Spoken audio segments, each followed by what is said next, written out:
जय हिंद साथियों, आप सभी को मेरा प्यार भरा नमस्कार। मैं मुकेश यादव, मैं टारगेट से। और आज हम लोग पढ़ेंगे कक्षा 12 की में एक्सरसाइज 5.2। तो 5.2 के क्वेश्चन भी सॉल्व करेंगे। कुछ बेसिक इंट्रोडक्शन है, उसको समझ लेते हैं और फिर एक्सरसाइज पर आते हैं। एक किताब हमको दीजिए बच्चे।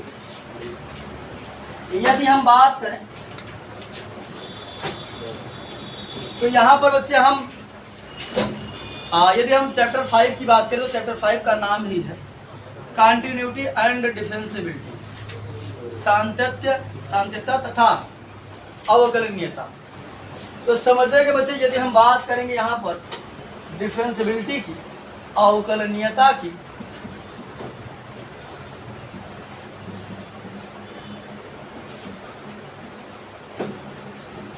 तो यहाँ समझिएगा ध्यान से। सबसे पहले हम अवकलन की बात करते हैं। अवकलन से पहले अवकलज की बात करते हैं। सबका मतलब समझते हैं कि ये अवकलन क्या, अवकलज क्या होता है और अवकलज क्या होता है और अवकलनीयता क्या होती है। अरे ये अवकलन है, ये अवकलज क्या होता है, अवकलन क्या होता है, अवकलनीयता क्या होती है, सभी को हम बारी बारी से समझेंगे। तो यहाँ समझिएगा बच्चे ध्यान से। अगर मान लें हमारा कोई फंक्शन है y, इसके बराबर कुछ होगा, समथिंग कुछ भी हो सकता है, एफ ऑफ एक्स और y बराबर हमने मान लिया, या कोई फंक्शन x बराबर कुछ हो, या एक्स स्क्वायर बराबर कुछ हो। तो यहाँ समझिएगा ध्यान से, अवकलन का मतलब हम यहाँ समझिए। जैसे अगर y फंक्शन है तो d/dx, अगर हम यहाँ y लिखते हैं तो ये हम बताते हैं कि y में जो परिवर्तन हो रहा है वो x के सापेक्ष हो रहा है। तो x के सापेक्ष y में परिवर्तन की दर को अवकलन कहते हैं। यानी x के सापेक्ष y में परिवर्तन की दर को हम क्या कहते हैं, अवकलन। क्या कहते हैं, अवकलन। यानी यदि मैं x को चेंज करूंगा तो y भी चेंज होगा। जैसे समझिएगा, y बराबर एक्स स्क्वायर है। देखो पहले हमने x की जगह हमने रखा 1, तो y बराबर कितना आ गया। इस बार हम x को चेंज करते हैं। तो x को जब हमने चेंज किया, x को हमने बढ़ाया, x को हमने कर दिया 2, तो y बराबर हो जाएगा 2 का स्क्वायर। तो y बराबर कितना आ गया। ये देखो हमने जब x को बढ़ाया तो y परिवर्तित हुआ कि नहीं परिवर्तित हुआ। वही हमने लिखा कि x के सापेक्ष y में परिवर्तन की दर को क्या कहते हैं, अवकलन। यानी यदि मैं x में चेंज करता हूं तो y में भी चेंजिंग आएगी। कोई सा भी फंक्शन होगा, अगर x में चेंजिंग होगी तो y में भी चेंजिंग होगी। ठीक, x के सापेक्ष y में परिवर्तन की दर को हम क्या कहते हैं, अवकलन। अवकलन को हम लोग, जैसे हमारा फंक्शन है dy/dx से शो करते हैं। एक तरीका हो गया। कहीं पर यदि f' लिखा हो तो भी अवकलन हुआ है। यानी ये बता रहा है कि एक बार अवकलन हुआ है, ये भी एक बार अवकलन हुआ है। आगे बताएंगे। ये देखो अगर इस तरीके से लिखा रहे तो 2 बार अवकलन हुआ है। y ये डबल डैश कर दे तो 2 बार अवकलन हुआ है। क्या समझ, हम भी सिंगल की बात कर रहे हैं, प्रथम कोटि के अवकलन की बात कर रहे हैं। तो dy/dx से शो कर सकते हैं। f' हो सकता है, या y1 हो सकता है, या y' हो सकता है। तो ये सारी चीजें जो हैं ये किसको शो करती हैं, अवकलन को शो करती हैं। किसको शो करती हैं, अवकलन। ठीक, बस आगे सुन रहे। तो याद समझिए, पहली बात तो यदि हम बात करें अवकलन की, तो अवकलन यानी x के सापेक्ष y में परिवर्तन की दर को अवकलन कहते हैं। क्या कहते हैं, अवकलन। अब यहाँ समझिएगा, नया एग्जाम्पल भी दिखा कि यदि मैं x को चेंज कर रहा हूं तो y चेंज हो रहा है। तो कह रहा है x के सापेक्ष y में परिवर्तन की दर को क्या कहते हैं, अवकलन कहते हैं। अवकलन को शो करने का तरीका dy/dx, f' y1 y', ये सारी चीजें अवकलन को ही शो करती है। पास हुआ कि नहीं। इसका हम अवकलन करते तभी आपको हम सिखाएंगे कि अवकलन होता कैसे। इसका हो जाएगा dy अपान dx बराबर ये हो जाएगा 2x। ठीक, तो यहाँ समझो, अभी मैं अवकलन आपको सिखा नहीं, मैंने डायरेक्ट क्या बताना कैसे उसको समझिए, भी अवकलन सिखाने कैसे अवकलन होता है। तो ये जो प्रोसेस हुआ, ये हमने ज्ञात किया तो अवकलज ज्ञात किया, क्या ज्ञात किया? अवकलज। लेकिन इस पूरे प्रोसेस को अवकलज ज्ञात करने की प्रक्रिया को अवकलन कहते हैं। जो अवकलज ज्ञात करने की जो प्रक्रिया है वो क्या होती है? अवकलन। ठीक, अवकलज ज्ञात करने के प्रोसेस को, प्रक्रिया को क्या कहते हैं? अवकलन कहते हैं। बात कंफर्म हुई? क्या समझिए, 2 पॉइंट हमारा निकल कर आया, यही लिख दे रहे दोनों पॉइंट को। पहले पॉइंट की यदि हम बात करें, एक पॉइंट हमारा ये निकला कि x के सापेक्ष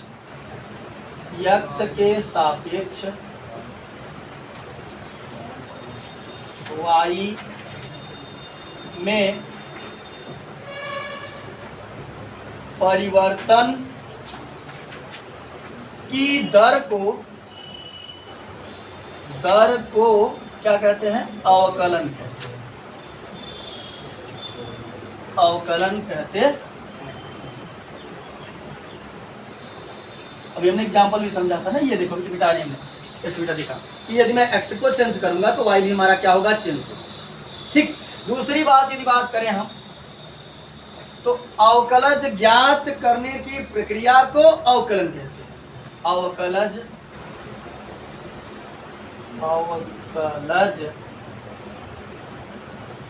ज्ञात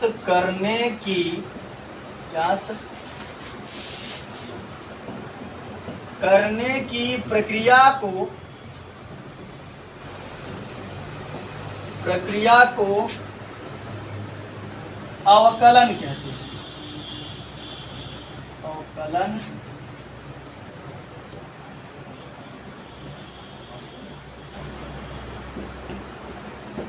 अवकलज ज्ञात करने का जो प्रोसेस होता है उसे हम क्या कहते हैं? अवकलन कहते हैं।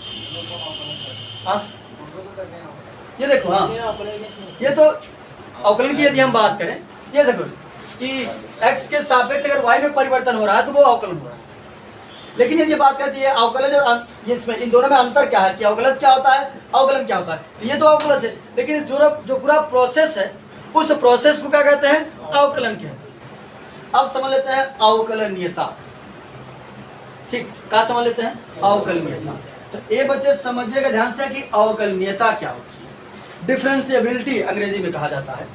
तो जैसे हमने पढ़ा था अभी एक्सरसाइज 5.1 में कि किसी पॉइंट पर वो कंटिन्यूअस होता है, किसी पॉइंट पर डिसकंटिन्यूअस होता है।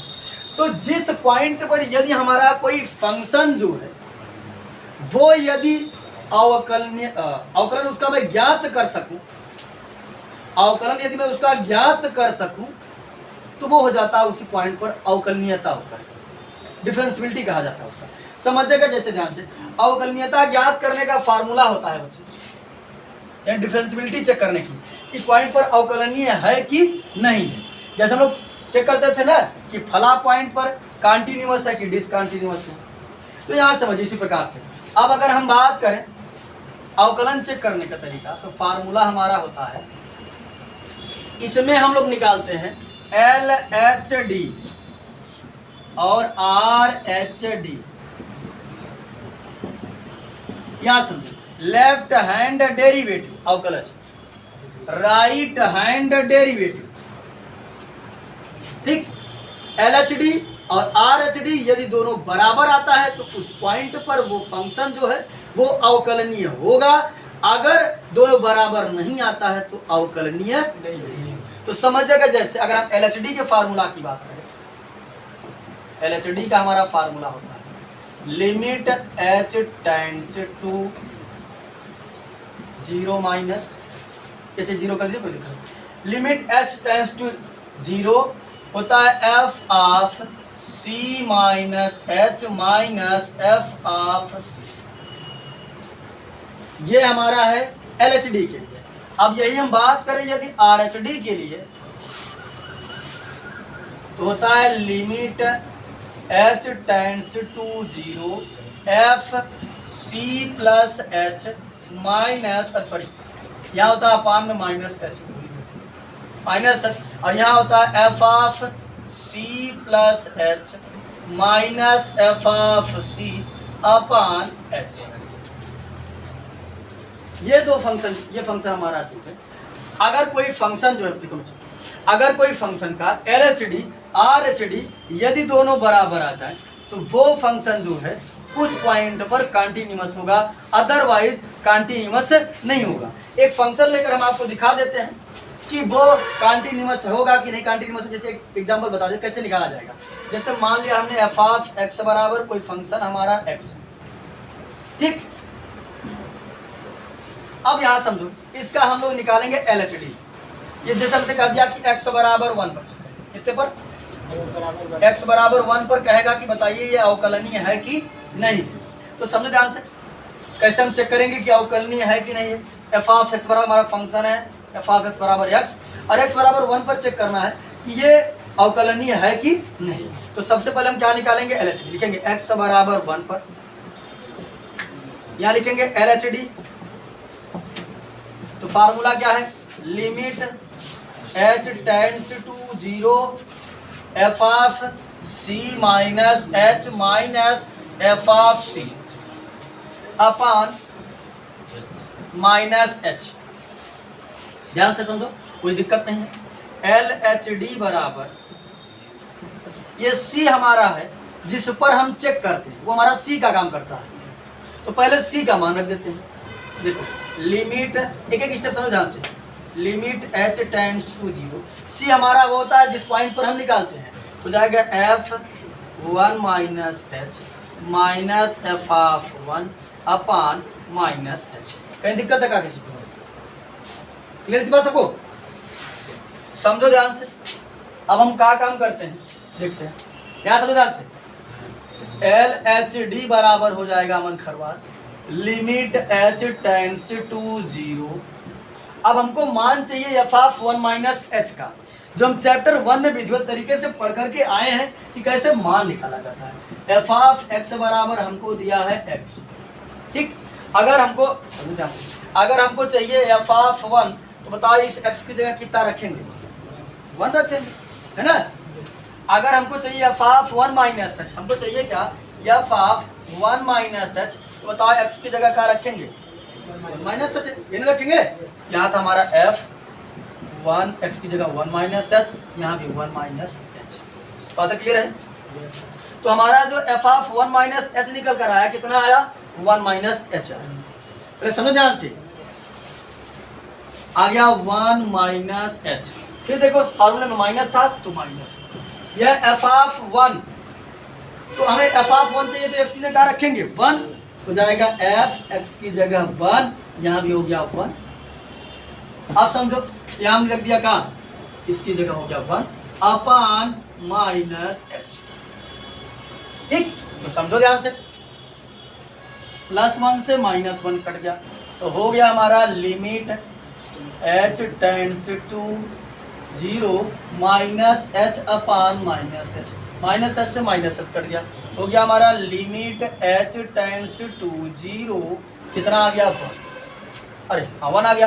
अब अगर यहाँ कोई h वगैरह होता तो मैं लिमिट अप्लाई करता, डेट हमारा कितना आ जाएगा 1, एल एच डी हमारा इतना आ गया।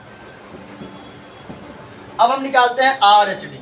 आर एच डी के लिए फार्मूला होता है हमारा लिमिट h टेंड्स टू 0, ये देखो लिखा हूँ, F of c plus h minus F of c upon h।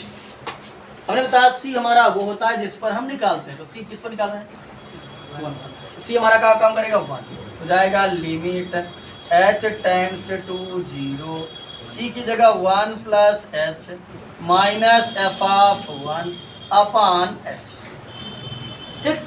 तो यहाँ समझो हो जाएगा limit h tends to 0, 1 plus h, तो x की जगह क्या रखेंगे, 1 प्लस h, क्या आएगा 1 प्लस h ही आएगा, तो 1 प्लस h आ जाएगा माइनस एफ ऑफ 1, x की जगह क्या रखेंगे 1, तो x कितना मान आएगा, 1 नहीं आएगा अपान h। तो समझो बच्चे ध्यान से।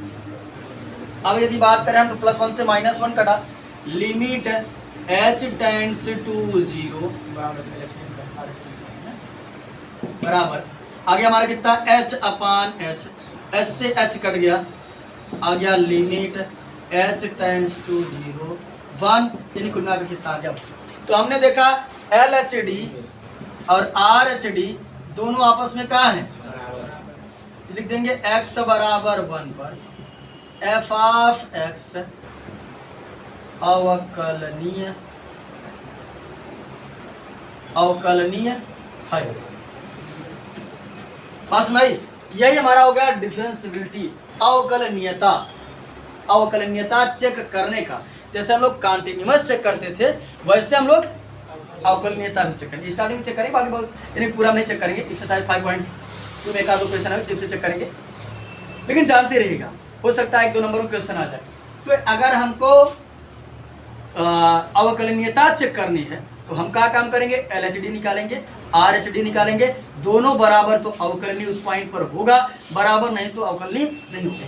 LHD के लिए फार्मूला है limit h tends to 0 f of c minus h minus f of c upon minus h, और RHD के लिए है limit h tends to 0 f of c plus h minus f of c upon h, और c होता क्या है जिस point पर हम फाइंड चेक करते हैं। ठीक सर, जब लिमिट हम लोग कर रहे थे तो लिमिट में h टेंड्स टू 0 करते थे तो फंक्शन को इससे माइनस करते थे ना।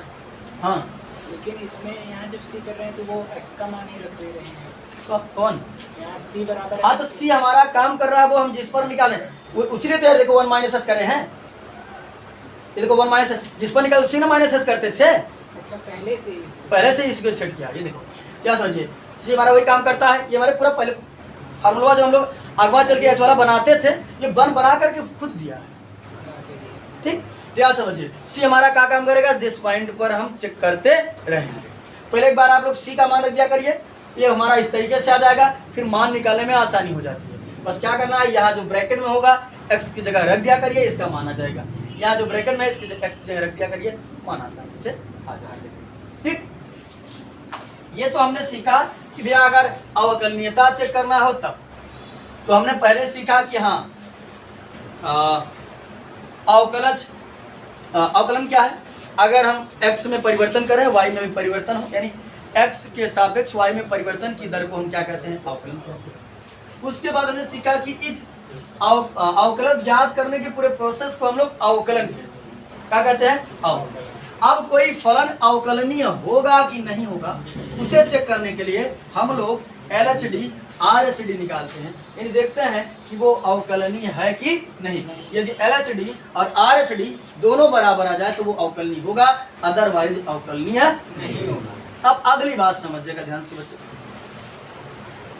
जितने भी अवकलनीय फलन होते हैं वो कॉन्टिन्यूअस होते हैं। जितने भी अवकलनीय फलन होते हैं वो सारे के सारे फलन जो होते हैं वो कॉन्टिन्यूअस होते हैं, लेकिन सभी कॉन्टिन्यूअस फंक्शन जो होते हैं वो अवकलनीय नहीं होते। सभी कॉन्टिन्यूअस फंक्शन हमारे जो होते हैं वो अवकलनीय नहीं होते। एग्जांपल दे दें, जैसे समझिए f ऑफ x बराबर हम पढ़े हैं मॉड x, और हम जानते हैं कि modulus x all real number के लिए कॉन्टिन्यूअस है।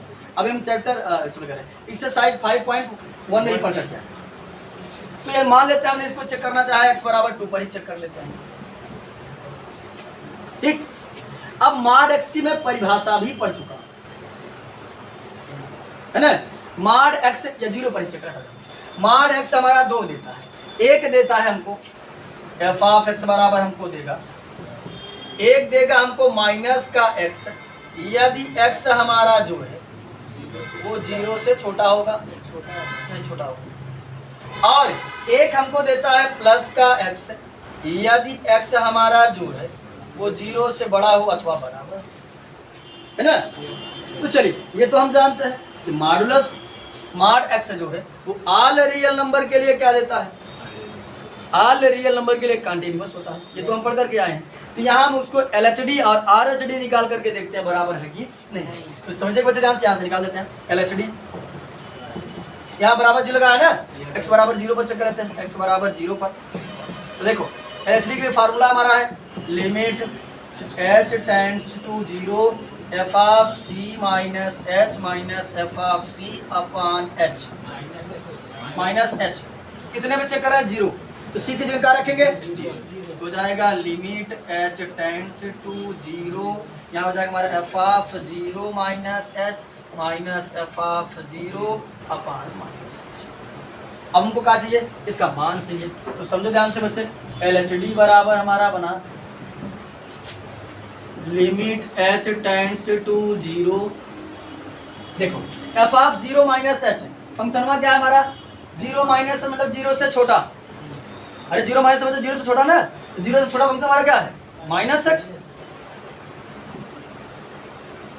ठीक, देखो नहीं सुना रहा है?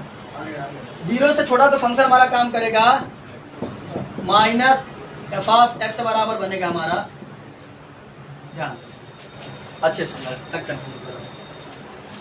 ये माइनस एच हमको बताता है कि छोटा फंक्शन है, 0 माइनस एच।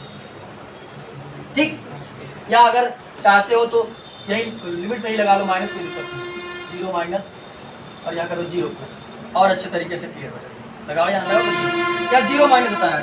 0 से छोटा। तो 0 से छोटा हमारा फंक्शन क्या है? माइनस, यानी एफ ऑफ एक्स हमारा जो काम करेगा, क्या काम करेगा? Minus x. ये तो पता होगा, क्लियर हो गया कि फंक्शन तो ये काम करेगा। अब हमको चाहिए मान किसका निकालना है? 0 माइनस एच। एक्स की जगह क्या रखेंगे? 0 माइनस एच रखेंगे, तो यहाँ हो जाएगा माइनस ब्रैकेट में 0 माइनस एच। ये हमारा बना कितना? माइनस 0 माइनस 0 माइनस कुछ नहीं, माइनस एच ब्रैकेट खुलेगा तो प्लस एच। ठीक, तो ये हमारा कितना बन गया? बन गया प्लस का एच माइनस, फिर हमको चाहिए एफ ऑफ 0, तो एक्स की जगह क्या रखेंगे? एफ ऑफ 0 बराबर माइनस 0। माइनस 0 मतलब का 0, क्या कितना आ गया? 0 अपान माइनस एच, है ना?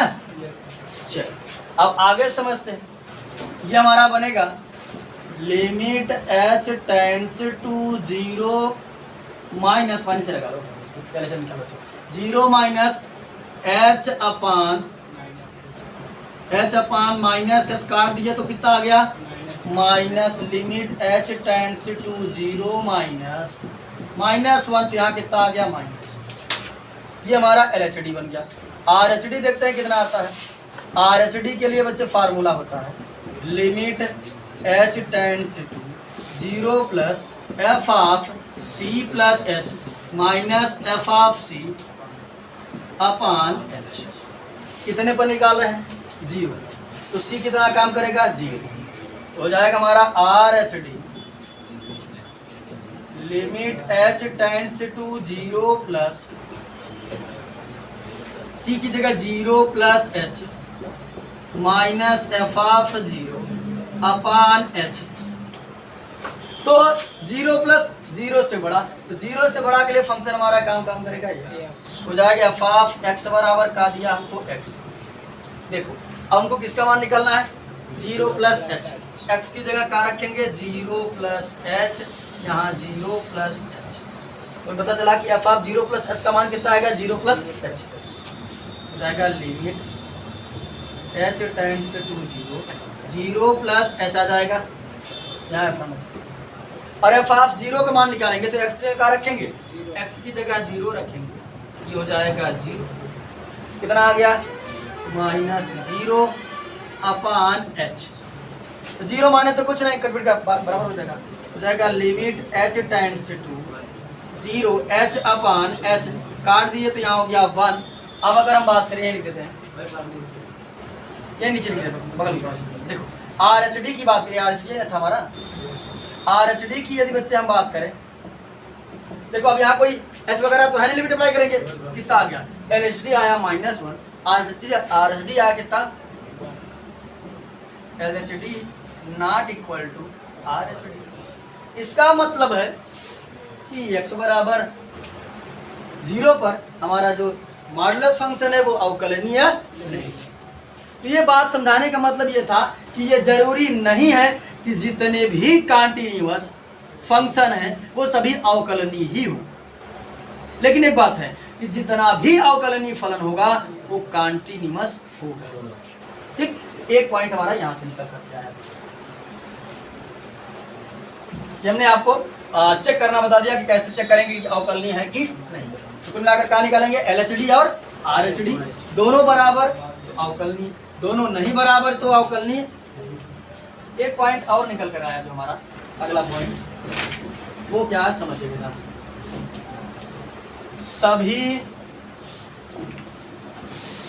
सभी अवकलनीय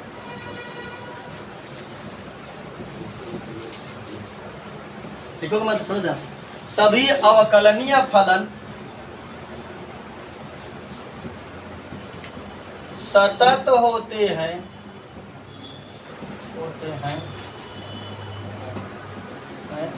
किंतु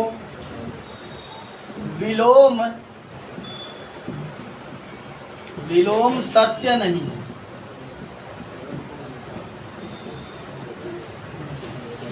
इसका मतलब समझे, किंतु विलोम सत्य नहीं, किंतु विलोम सत्य नहीं, इसका मतलब यह है कि सभी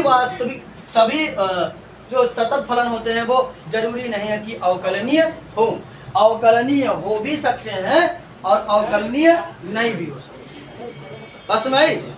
लेकिन एक चीज है कि अगर कॉन्टिन्यूअस है, सॉरी अगर अवकलनीय है तो कॉन्टिन्यूअस होगा, लेकिन जरूरी नहीं है कि कॉन्टिन्यूअस है तो अवकलनीय होगी, हो भी सकता है और नहीं। इतनी बात सबको समझ आई। अब हम कुछ फार्मूले दिखा देते हैं, जैसे अवकलन के फार्मूले। ये बच्चे अवकलन किया कैसे जाता है पहले वो समझिएगा ध्यान से। जैसे सबसे पहले हम बहुपद फलनों का जो है कि अवकलन क्या करना सीखते हैं। जैसे मान लेते हैं अगर हमको दे दे y बराबर x³ या x² कुछ भी दे दे, ठीक ऐसे देते हैं, तो समझो ध्यान से। अवकलन हम बताएंगे किसके सापेक्ष अवकलन कर रहे हैं। देखो ये तो हमारा फंक्शन डिफाइन है, जो RHS में होता है उसी के सापेक्ष हम लोग अवकलन करते हैं। तो क्या है यहाँ पर x, पहले तो लिखेंगे x के सापेक्ष दोनों पक्षों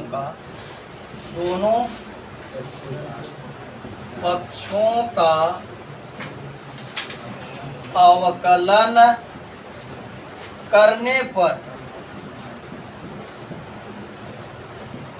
मैं किसी एक पक्ष का अवकलन नहीं कर रहा हूं, दोनों पक्ष का, इसका भी कर रहा हूं उसका भी कर रहा हूं। तो याद समझिए ए बच्चे, एक बात तो ध्यान दो, d/d इतना तो रहेगा। अब अगर मैं x के रिस्पेक्ट में अवकलन करता हूं तो d/dx,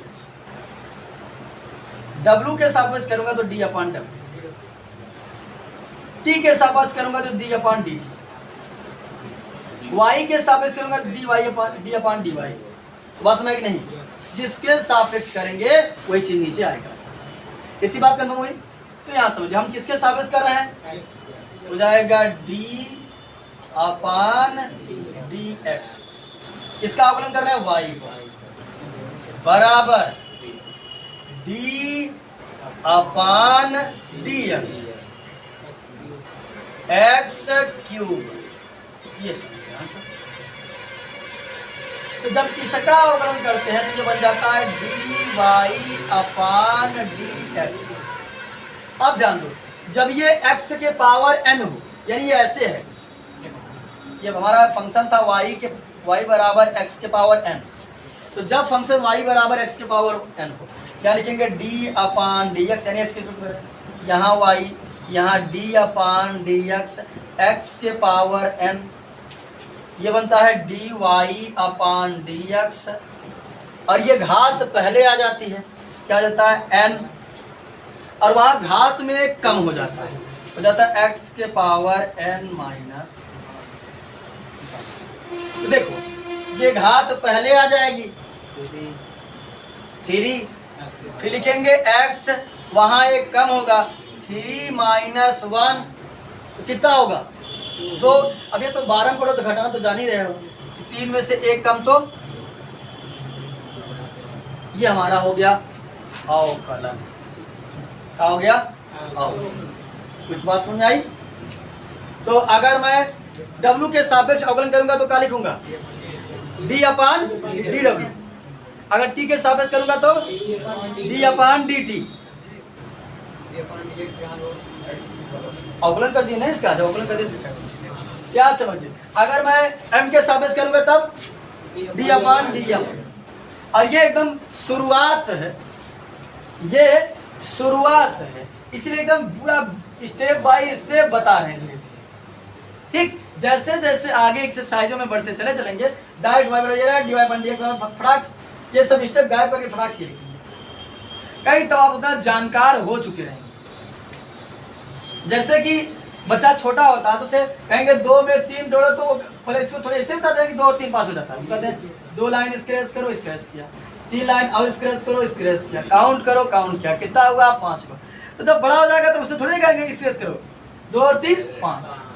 तो वैसे ही ये अभी अवकलन सिखा रहे हैं, तो पूरा स्टेप बाय स्टेप कैसे क्या क्या घटना होती है उन सभी घटनाओं का वर्णन कर रहे हैं। तो कुछ फार्मूले लिखा रहे हैं, तो फार्मूले लिखिएगा बच्चे ध्यान से।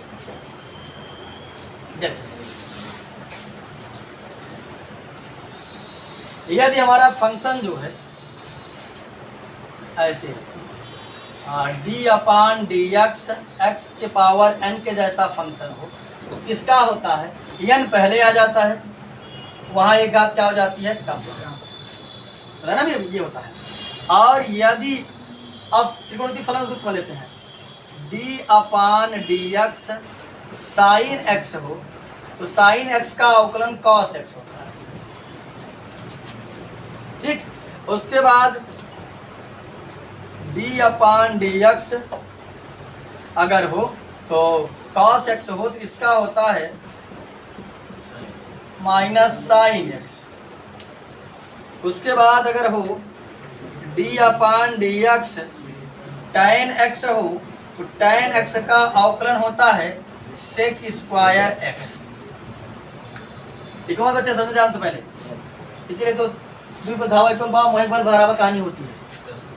अब मोह फुट जावा, फिर डॉक्टरी में जावा, इलाज करवाओ, पैसा खर्चा हो जाओ। तो यहाँ समझिए, यह हो जाएगा d/dx cot x की यदि बात करें तो होता है माइनस cosec स्क्वायर x।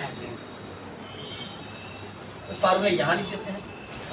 अगर हमको दिया हो d/dx sec x, तब इसका होता है sec x into tan x। उसके बाद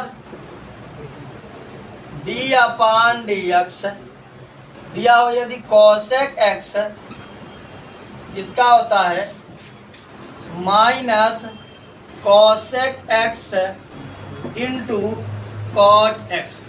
ये तो हमारे 6 त्रिकोणमितीय अनुपात हो गए। सचिन, तुमको अभी बात नहीं समझ में आ रही है? सचिन कुमार किधर होते हैं? समझ में नहीं आते हैं। ठीक, ये हमारा फार्मूला। और उसके बाद समझ जाएगा बच्चे ध्यान से, अगर हमको 2 फंक्शन गुणा के रूप में, पहले देखो, उसके बाद समझिएगा ध्यान से, यदि ऐसे दिया हो हमको d/dx x प्लस y दिया हो ऐसे, तो मैं इनको अलग अलग कर सकता हूं, यानी ऐसे d/dx x हो जाएगा प्लस d/dx y। सुने बात? उसके बाद समझिएगा, यदि 2 फंक्शन हमको गुणा के रूप में दे दे तब ऐसे दे दे, कहे कि d/dx x y, क्या है बच्चे समझ से, यहाँ प्लस माइनस 2 संख्या बता देते हैं। अगर यहाँ प्लस रहेगा तो क्या आएगा प्लस, अगर यहाँ माइनस रहेगा तो क्या आएगा, इसे हमने दोनों एक साथ में बता दिया, प्लस और माइनस। ठीक, अगर 2 फंक्शन हमको गुणा के रूप में दिया हो तब, ठीक, तो समझ ध्यान से, ऐसे दे दो d/dx फर्स्ट इंटू सेकेंड। थोड़ा फर्स्ट इंटू सेकेंड मैं इसलिए बता रहा हूँ, पढ़ने में आसानी होती है। एक्स वाई लिखो, कोई दिक्कत नहीं, यू वी लिखो, कुछ टीचर एक्स वाई बताएंगे, कुछ टीचर यू वी बताएंगे, तो घबराने की बात नहीं। हम बताते हैं फर्स्ट सेकेंड, थोड़ा सा फर्स्ट सेकेंड पढ़ने में आसानी होती है, आदत बन चुकी है। देखो होता है यदि 2 फंक्शन गुणा के रूप में दिया तब, तो होता है पहला फर्स्ट डिफरेंशियल ऑफ सेकेंड ये डिफरेंशियल होता है, अंग्रेजी में बोला जाता है अवकलन, यानी पहला इंटू दूसरे का अवकलन, अंग्रेजी में पढ़ा जाएगा फर्स्ट डिफरेंशियल ऑफ सेकेंड, फिर plus second differential of first. ठीक, ये दो फंक्शन अगर गुणा के रूप में देगा तब ये बात सुनाई। उसके बाद समझिएगा, अब अगर हम बात करें तो दो फंक्शन यदि हमको भाग के रूप में दिया हो तब, यानी ऐसे दे दे D upon D x first अपान सेकेंड। ठीक, तो जब हमारा फर्स्ट अपान सेकेंड रूप में देते तब क्या होता है second differential of first minus first differential of second upon second का स्क्वायर।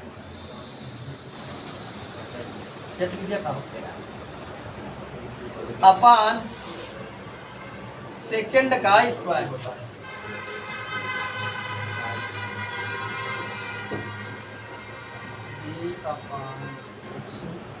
फर्स्ट अपान सेकेंड, ये हमारा फार्मूला होता है। ठीक, तो ये फार्मूला भी जो स्टार्टिंग में यूज होने वाले हैं, बाकी और फार्मूले हैं, जैसे जैसे हम लोग धीरे धीरे आगे बढ़ते जाएंगे वो फार्मूलों को और सीखते जाएंगे। एक बार में यदि मैं सारा फार्मूला सीखूंगा तो कहीं कंफ्यूजन होने की संभावना जो है वो बढ़ जाती है, याद भी नहीं हो पाएगा उतने आसान तरीके से, इसलिए हम लोग थोड़ा थोड़ा ही करके सीखेंगे। तो एक बार मैं क्योंकि सारी चीज़ों को रिवाइज करूंगा। सबसे पहले यदि हम बात करें तो हमने सीखा कि हाँ भैया अवकलन होता क्या है। अवकलन जो है x के सापेक्ष y में परिवर्तन की दर जो होती है, परिवर्तन की दर को हम लोग अवकलन कहते हैं। हमने समझा 3 सप्ताह अवकलज, अवकलन, अवकलनीयता। तो अवकलज जो है ज्ञात होता है, अवकलज ज्ञात करने की प्रक्रिया को अवकलन कहते हैं। और यदि किसी पॉइंट पर मैं चेक करूं वो हमारा कहलाता है कि अवकलनीय है कि अवकलनीय नहीं, वो होती है हमारी डिफरेंशिएबिलिटी, अंग्रेजी में कहा जाता है। उसके बाद समझे चेक करने का तरीका बताया कि कोई फंक्शन हमारा जो है किसी पॉइंट पर कॉन्टिन्यूअस होगा कि डिसकॉन्टिन्यूअस होगा, उसके लिए अवकलनीय होगा कि नहीं अवकलनीय होगा, उसके लिए हम LHD और RHD निकालेंगे। LHD और RHD का 2 प्रश्न करने के बाद, यानी कि ये अवकलनीयता चेक करने के लिए 2 प्रश्न करने के बाद हमारे पास एक निष्कर्ष पॉइंट निकल कर आया कि सभी अवकलनीय फलन तो सतत होते हैं, किंतु सभी सतत फलन अवकलनीय नहीं होते। अवकलनीय हो भी सकते हैं, नहीं भी हो सकते, लेकिन सभी के लिए कहना सत्य नहीं। इसे हमने लिखा कि किंतु विलोम सत्य नहीं। फिर हमने देखा कि अगर हमारा फंक्शन जो है, अभी हमने सीखा कि अवकलन करते कैसे हैं। हमारा d अपान डी तो होता ही है, d अपान अगर मैं x के सापेक्ष करूंगा तो d upon D x, w के सापेक्ष d अपान w, t के सापेक्ष d upon D T, m के सापेक्ष d अपान डी एफ, जिसके सापेक्ष करेंगे उसके सापेक्ष हम लोग लिखते हैं। तो यदि फंक्शन हमारा x के पावर n के फॉर्म में हो, n पहले चला था, वहां घात क्या हो जाती है कम। साइन x का अवकलन cos x, cos x का अवकलन माइनस साइन x, और tan x का अवकलन sec square x, cot x का अवकलन minus cosec square x, sec x का अवकलन sec x into tan x, और cosec x का अवकलन minus cosec x into cot x। और यदि दो फंक्शन हमारा जोड़ या घटाना के फॉर्म में, दोनों को मैं अलग अलग अवकलन कर सकता हूँ। ये देखिए d upon D X X plus Y है, तो उसे मैं कह सकता हूँ d upon D X X plus रहेगा तो प्लस आएगा, माइनस रहेगा तो माइनस आएगा। अगर दो फंक्शन हमारे गुणा के रूप में है, चाहे आप चाहे तो एक्स वाई लिखे, यू भी लिखे, हमने फर्स्ट सेकंड लिखा है, तो होता है first differential of second plus second differential of first. यदि भाग के फॉर्म में हो तो second differential of first minus first differential of second upon second का स्क्वायर। एक बात हमने इन्हें त्रिकोणमिति के 6 फार्मूले लिखने के बाद एक बात हमने और डिस्कस किया कि अगर मैं ध्यान दूं तो जितना भी सी से प्रारंभ हो रहा है, हालांकि कोई नियम नहीं है, ये हमारे खुद की ऐसे मतलब कि दिमाग में काम कर गया। हमने देखा कि जितना सी से है उन सभी सी वाले में माइनस है। ऐसे भी पहचान सकते हो, ऐसे भी याद कर सकते हो कि किन में माइनस होगा। तो हमने देखा कि जितने सी वाले हैं cos x में आएगा minus sine x, cot x में आएगा minus cosec square x, cosec x में आएगा माइनस कोसेक इंटू कॉस। यानी देखो ये भी सी से प्रारंभ, ये भी सी से प्रारंभ, ये भी सी से प्रारंभ, एक बात तो ये भी निकल के आ गई, अब आसानी से 3 ट्री छड़ गया बच्चा 3 ट्री, अब आसानी से याद कर सकते, बहुत कठिन याद करना नहीं है। जितने भी सी से बता उनमें अगर मान लेते कभी कन्फ्यूजन पैदा हो गया तो याद कर सकते हैं कि जितने भी सी से हैं उन सी वाले में तो माइनस आएगा, तो प्लस माइनस का कभी दिक्कत नहीं होगा। बात सुनाई सबको? कुछ बातें और हैं, इरेज करके बताते हैं। एक होता है श्रृंखला नियम, चैन रूल अंग्रेजी में कहा जाता है। वो चैन रूल को हम समझा देते हैं लेकिन उसको हम डायरेक्ट कर देंगे। चैन रूल से अच्छा है कि आप क्या काम करेंगे, डायरेक्ट भी कर सकते हैं। इसको इन सभी को हम इरेज कर देते हैं, ठीक, इसको हम इरेज कर देते हैं। तो अब आगे जो बातें हैं उससे समझ लेते हैं।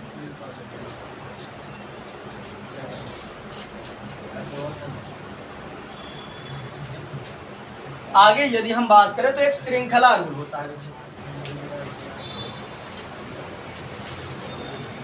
जैसे अगर हमको दे दिया कुछ क्वेश्चन समझते हैं, श्रृंखला रूल की यदि हम बात करें तो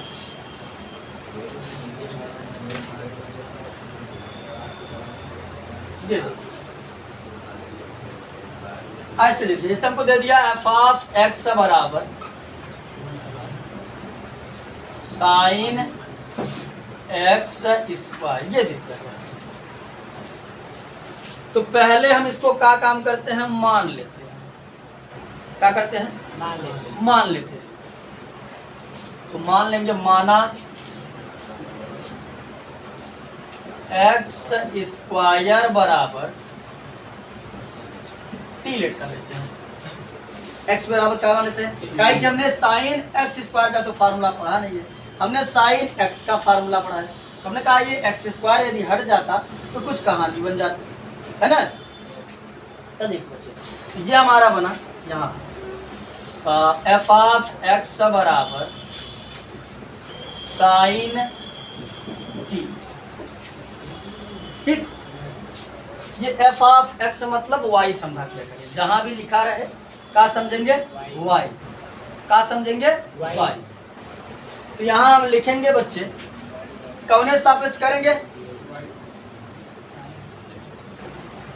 टी के सापेक्ष, है ना। तो देखो अब अगर बात करें बच्चे, हम बात ना करो तो अगर हम इसका टी के, क्योंकि आप बताया था जो दाएं साइड होगा उसी के सापेक्ष अवकलन करते हैं।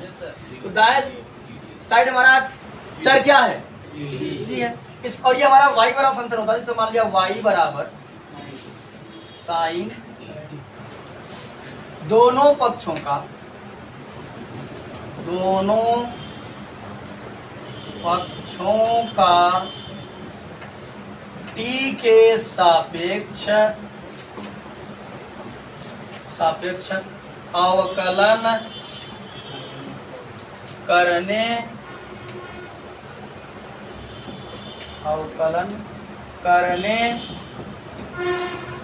पर ये बन जाएगा हमारा, टी के सापेक्ष करें तो पहले लिखेंगे D upon D T, D upon D T, फिर हो गया वाई, वाई, फिर D upon D T sign T, ठीक। आप समझो ध्यान से, ये हो जाएगा हमारा D Y upon D T. Sign का भी हमने फॉर्मूला लिखा, क्या होता है, साइन का होता है कॉस, तो देखो लिखा है ना हमने, D upon D x, sine x हमारा जो होता है वो कॉस एक्स बराबर होता है। तो डी अपान डी टी हमारा हो जाएगा, D upon D T sign T का हो जाएगा कॉस, ठीक। उसके बाद समझो ध्यान से, हम जो ये फंक्शन माने हैं इसका भी अवकलन कर देते हैं। तो दाएं साइड क्या है, टी, किसके सापेक्ष अवकलन करेंगे, पूरी हिंदी फिर से वही लिखेंगे कि टी के सापेक्ष अवकलन करने पर, तो देखो हो जाएगा, ये लिख देगा अब एक्स स्क्वायर बराबर टी का टी के सापेक्ष अवकलन करने पर, तो समझो बच्चे ध्यान से, यह हो जाएगा हमारा डी अपान डी टी, ठीक।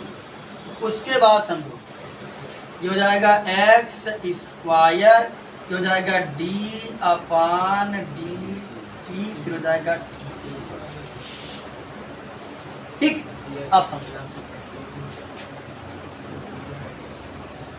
अब अगर बात करें तो घात पहले आ जाएगा, तो ये हमारा बनेगा 2x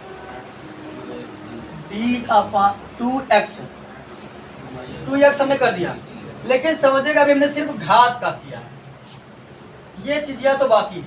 तो फिर से हमारा बन जाएगा d upon D x, bracket में हो जाएगा x। और ये बच्चे यदि उसी फंक्शन का उसी के सापेक्ष, यदि उसी फंक्शन का उसी के सापेक्ष यदि हम अवकलन करते हैं तो हो जाता है 1। इसका हो जाएगा 1,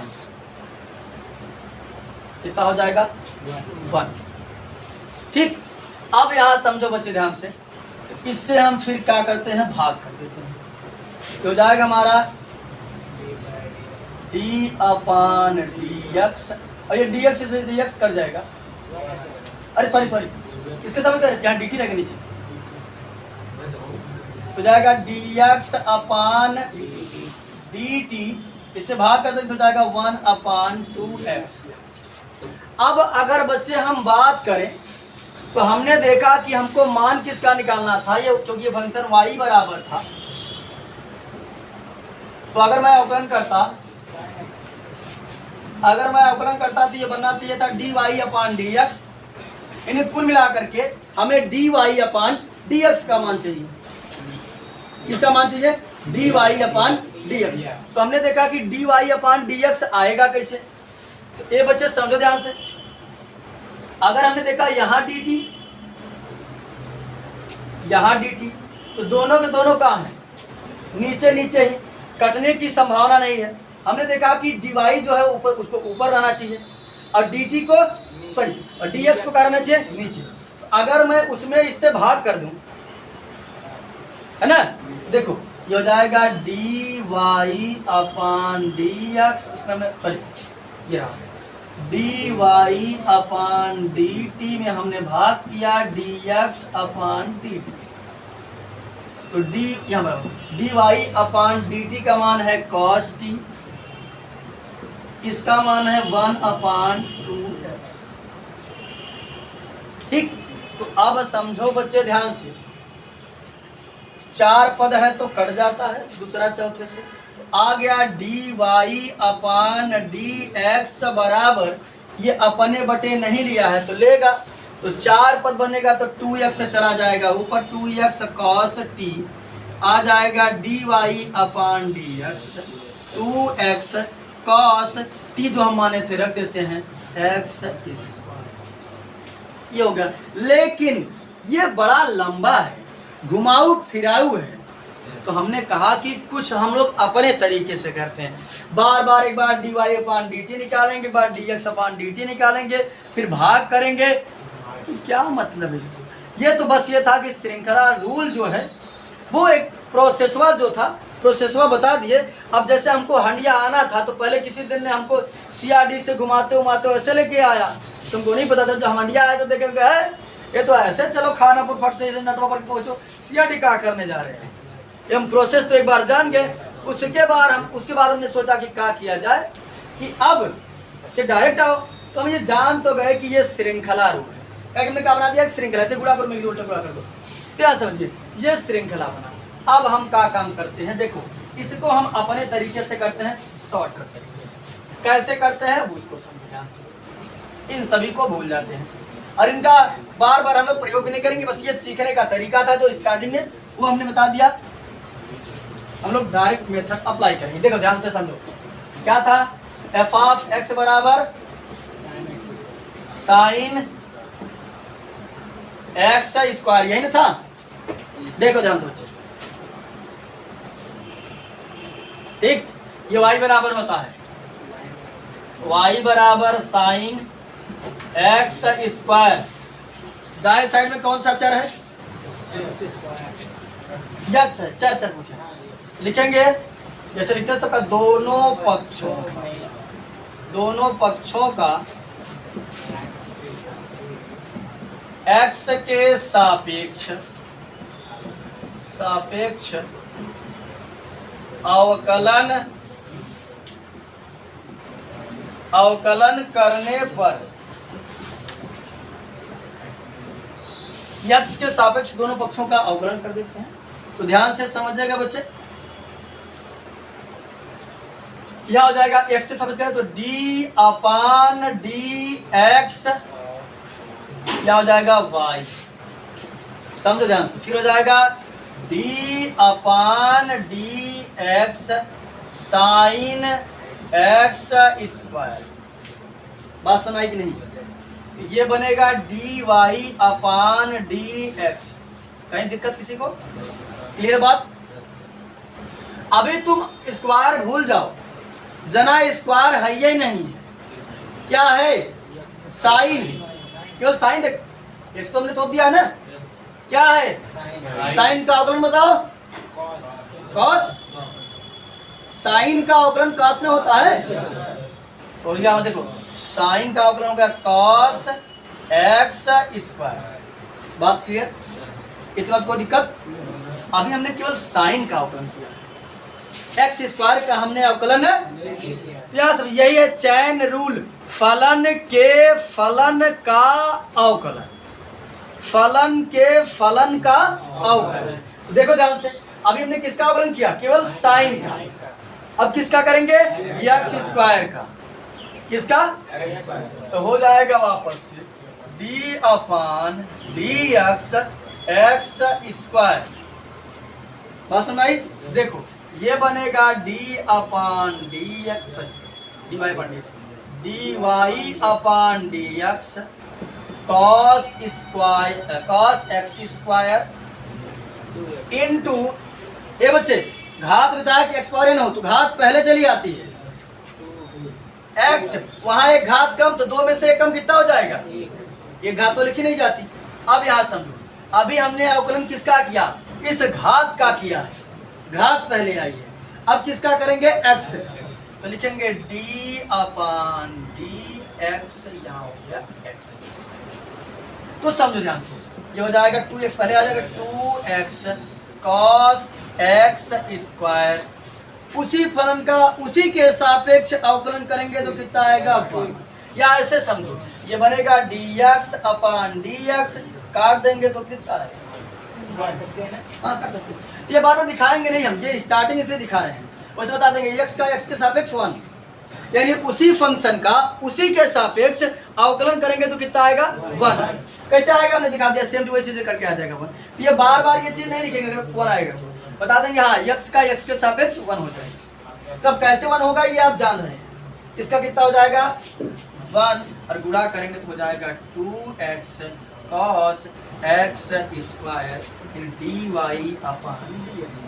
देखो वही आया, उससे तामझाम कम हुआ।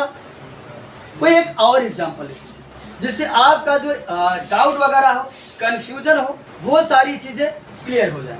देखते हैं क्वेश्चन अगर दिया है तो ठीक है, नहीं तो हम क्या काम करते हैं कि एक्सरसाइज को ही प्रारंभ कर देते हैं। इसी बहाने एग्जांपल भी हो जाएगा और एक्सरसाइज के कुछ क्वेश्चन भी हो जाएंगे। तो समझे, एक्सरसाइज का पहला क्वेश्चन ही उठा लेते हैं। यहाँ सब बच्चे ध्यान से बात ना करो। तो हम एक्सरसाइज 5.2 का पहला क्वेश्चन उठा लेते हैं। प्रश्न 1 से 8 में x के सापेक्ष निम्नलिखित फलनों का अवकलन कीजिए। साफ शब्दों में बोला गया कि 1 से लेकर 8 तक x के सापेक्ष, किसके सापेक्ष? x के ही सापेक्ष क्या करना है आपको? अवकलन ज्ञात करना है। तो यहाँ पर बच्चे हमने यहाँ पर हमने ये फलन जो है वो लिखा दिया था साइन x स्क्वायर प्लस 5, हमने y बराबर इसको मान लिया। अब पहला तरीका ये था कि इसको हम मान कर करें। क्या करें? मान कर करें। मान कर करने से कंफ्यूजन और पैदा हो जाता है। दूसरा तरीका यह है कि जो अभी हमने बताया, समझिएगा। दूसरा तरीका आसान है। पहली बात तो हमसे कहा है कि x के सापेक्ष अवकलन करते, लिखेंगे x के सापेक्ष, x ध्यान से समझिएगा, x के सापेक्ष दोनों पक्षों का, दोनों लिखे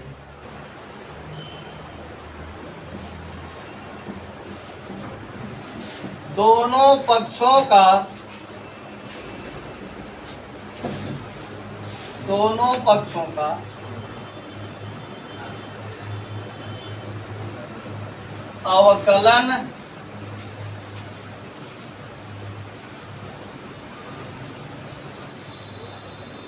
अवकलन करने पर, तो ध्यान से समझो बच्चे, किसके सापेक्ष कर रहे हैं? यक्स के सापेक्ष। हमने बताया कि अगर मैं यक्स के सापेक्ष करूंगा तो डी अपान, अगर ए टी के सापेक्ष करता तो डी अपान डी, डब्ल्यू के सापेक्ष डी अपान डब्ल्यू।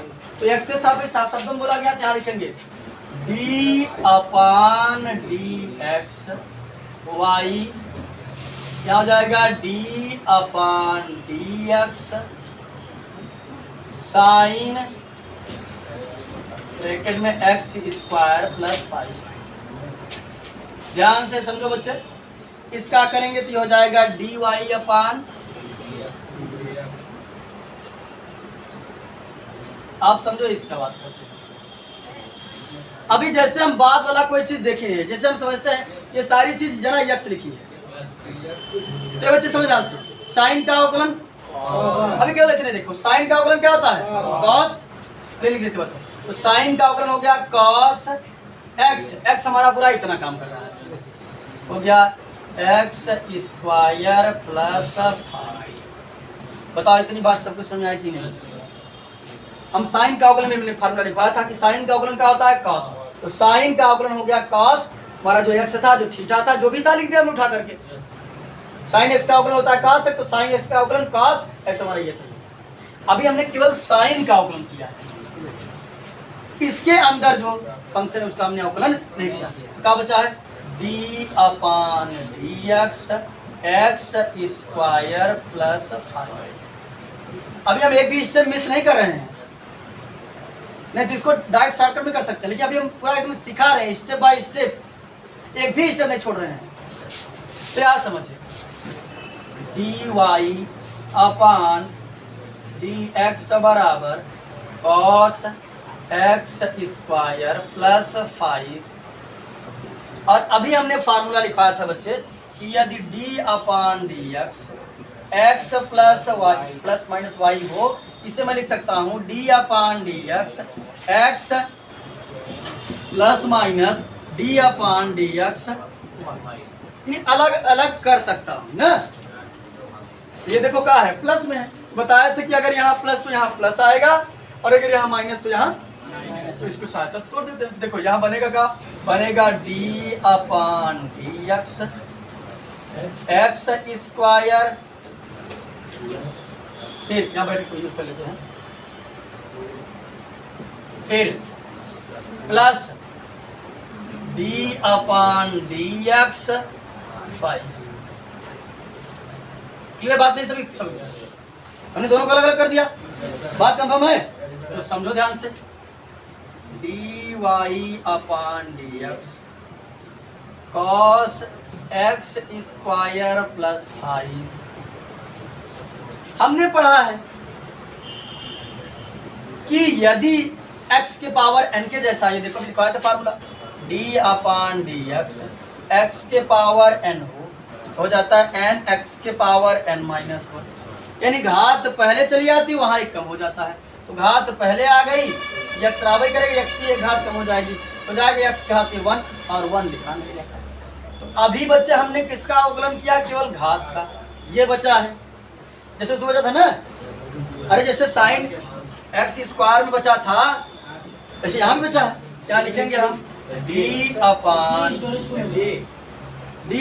डी एक्स, पहले समझिए student, D upon D x, D upon D x, ये हो जाएगा हमारा एक्स। और ये बच्चे कांस्टेंट के बारे में हम नहीं बताए थे, तो कांस्टेंट फंक्शन का जो अवकलन होता है, जो अचर राशि होती है, अचर राशियों का जो अवकलन होता है वो 0, और x का x के सापेक्ष अवकलन कितना हो जाएगा? 1। तो हम बता चुके आपको, ये हो गया हमारा cos x स्क्वायर प्लस 5, और यहाँ कितना हो जाएगा? इसका हो जाएगा 1, 2 का गुणा 1 में करेंगे कितना हो जाएगा? 2x, और ये तो 0 कहानी समाप्त, तो हो जाएगा हमारा गुणा करके 2x cos x square plus 5। ये हमारा हो गया dy अपान, बात समझ आई? Yes sir. तो इस क्लास में या इस वीडियो में हमने एक्सरसाइज 5.2 का क्वेश्चन नंबर फर्स्ट जो है उसे कंप्लीट कर लिया है। बाकी जो बचे हुए क्वेश्चन है उसे हम लोग नेक्स्ट क्लास में कंप्लीट करने का प्रयास करेंगे। तो इस वीडियो में इतना ही, बाकी मिलते हैं नेक्स्ट वीडियो में, तब तक के लिए जय हिंद।